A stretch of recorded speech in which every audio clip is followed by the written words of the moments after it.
चला मुलांनो, नीट ज्यांनी ज्यांनी दिलेली आहे, नीट परीक्षा ज्यांनी ज्यांनी नीट दिलेली आहे त्यांना एक प्रश्न पडतो, MBBS घ्यावं की BAMS घ्यावं. याकरता स्पेशल व्हिडिओ बनवला आहे मी. तर MBBS घेतल्यानंतर काय फायदे आहेत आणि BAMS घेतल्यानंतर काय फायदे आहेत किंवा तोटे काय आहेत किंवा नुकसान काय हे आपल्याला इथं पाहता येईल. तर MBBS जर घेतलं तर पहिला मुद्दा असा आहे, सरकारी नोकरीमध्ये समान संधी. म्हणजे तुम्ही MBBS जरी घेतलं आणि BAMS जरी घेतलं तर सरकारी जे नोकरी असते किंवा मेडिकल ऑफिसर जे सरकारी दवाखान्यात असतात त्यामध्ये दोघांनाही सारखं स्थान आहे, दोघांनाही सारखा स्केल आहे, दोघांनाही सारखाच पगार असतो. त्यामुळे इथं काही फरक नाही दोघांत. सरकारी नोकरीमध्ये दोघांनाही समान संधी आहेत. दुसरा पॉईंट असा आहे की राजाश्रय आहे. याला थोडासा एक दर्जा आहे की याला राजाश्रय म्हणजे एक दर्जा असतो किंवा याला एक पत असते या MBBSला. BAMS थोडा कमी याच्यापेक्षा. आणि त्याच्यानंतर दुसरा आहे MBBS म्हणलं की एक रोबाब असतो त्या मुलामध्ये किंवा त्या पदाचा. इथं थोडा BAMSला कमी असतो.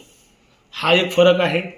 आणि जगात जर तुम्ही कुठे गेले, अमेरिका, UK कुठं जर तुम्ही गेले तर जगामध्ये MBBSला जास्त मान्यता आहे आणि त्या मानानं BAMSला थोडी कमी आहे. पण एक सांगतो, जगामध्ये आता इथून पुढे आणि भारतातसुद्धा, भारत काय करत आहे, मोदी सरकार तरी काय करत आहे की आयुर्वेदला जास्त प्रोत्साहन देत आहे आणि एक स्पेशल मंत्रालय केलं आहे, आयुष मंत्रालय स्पेशल स्थापन केलं आहे. कारण भारत हा एक आयुर्वेदाकडे जाणारा देश किंवा जगच पूर्ण आयुर्वेदाकडे जात आहे. म्हणून BAMSला हा सर्वात मोठा पॉईंट आहे बघा. BAMSचा जग आणि भारत हे आयुर्वेदाचा पुरस्कार करत आहे. जगाला आयुर्वेदाची गरज आहे म्हणून जग हे आयुर्वेदाला महत्त्व देत आहे. म्हणून BAMS जास्त महत्त्व येणार आहे भविष्यात. म्हणजे हे जर पॉईंट घेतला आपण हा, तर BAMS आणि MBBS जवळपास इक्वल व्हायला चान्सेस आहे, होण्यासाठी चान्सेस आहेत. म्हणजे भविष्यात संधी आहे BAMSला. आता पाचवा पॉईंट आहे की MBBSमध्ये MD आणि MS करता येते का? हो, MBBSमध्ये MD आणि MS करता येतं आणि BAMSमध्ये सुद्धा MD आणि MS दोन्ही करता येतं. याच्यातही काही फरक नाही आहे.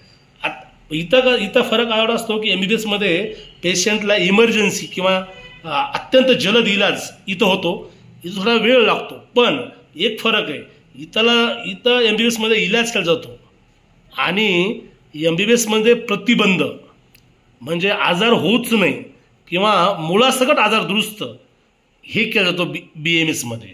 त्यामुळं यालाही महत्त्व आहे, पण आजार होऊ नये याच्यासाठी प्रयत्न केला जातो इथं. आणि MBBSमध्ये पैसा हा जास्त कमवता येतो, तुलनेत कमी. BAMSला खूप कमीता येतो. भविष्यात जर संधी उपलब्ध झाल्या तर BAMSला सुद्धा MBBS एवढेच पैसे कमीता येतील. पण आज तरी MBBSच्या तुलनेत थोडा पैसे कमी कमवतात हे डॉक्टर्स. त्यामुळं तो एक थोडासा वीक पॉईंट आहे, हा थोडासा आहे. आणि MBBS करताना मुलांना खर्च खूप येतो. पुन्हा MBBSचे कॉलेज आपल्या घरापासून किंवा आपल्या राज्यापासून फार दूर असतात, लांब असतात ते. हा एक मायनस पॉईंट आहे. खर्चही खूप येतो. पण एक फायदा आहे की MBBSमध्ये काय होतं, वेगळी दुनिया. MBBSमध्ये काय होतं की वेगळी दुनिया आपल्याला पाहता येते. आणि इकडं काय BAMSला खर्च कमी येतो आणि आपल्या कुठेतरी राज्यामध्ये आपल्याला जवळच लागता येतं. हे एक फायदा. कारण कॉलेज खूप असतात त्यामुळं आपण जवळच लागतो. कमी मार्क असले तरी चालतात. पण आणि दुनिया तर दोन्हीकडेही पाहायला भेटते. दुनिया म्हणजे येणारे अनुभव आणि इतर राज्यातली भाषा, इतर राज्यातली संस्कृती थोडी कमी, थोडी जास्त. आणि एकंदरीत जर अभ्यास पाहिला आपण तर दोन्ही कोर्स समानच आहेत आजच्या घडीला. पण यालाही भविष्य आहे, कारण जगानं आणि भारतानं यालाही भविष्य आहे. कारण जगानं आणि भारतानं आयुर्वेदाचा पुरस्कार केलेला आहे आणि याला महत्त्व आहे. याच्यामुळं की याला तर राजाश्रय असल्यामुळं याला तर महत्त्व आहेच. त्यामुळं दोन्हीही भविष्यामध्ये दोन्ही कोर्स समान इक्वल असतील. त्यामुळं MBBS जरी निवडलं तरी हरकत नाही आणि BMS जरी निवडलं तरी हरकत नाही. पण माझा एक सल्ला आहे, जर तुम्ही MBBS कडे जात असताल तर मुद्दाम होऊन किंवा जाणीवपूर्वक BMS कडे येऊ नका. आणि जर तुम्हाला BMS ला जावं लागत असेल तर तुम्ही दुःख करू नका, कारण नोकरीच्या संधी समान आहेत, भविष्य दोघायला उज्ज्वल आहे आणि परदेशात अमेरिका किंवा इटली, UK अशा या ठिकाणी दोघायलाही संधी आहे, बाहेर परदेशात जायची संधी आहे. त्याच्यामुळे आणि पैसा दोन्हीकडे सारखाच मिळेल जवळपास भविष्यात. त्यामुळे दोन्ही कोर्स आहेत. पण अगोदर MBBS भेटत असेल तर जाणीवपूर्वक त्याला सोडून इकडे येऊ नका. हे जर नाही भेटलं तर BMS करायला हरकत नाही, पण हे जर नाही भेटलं तर करा, मुद्दाम म्हणून करू नका. बस MBBS की BMS करावे यासाठी आपण हा व्हिडिओ बनवला आहे.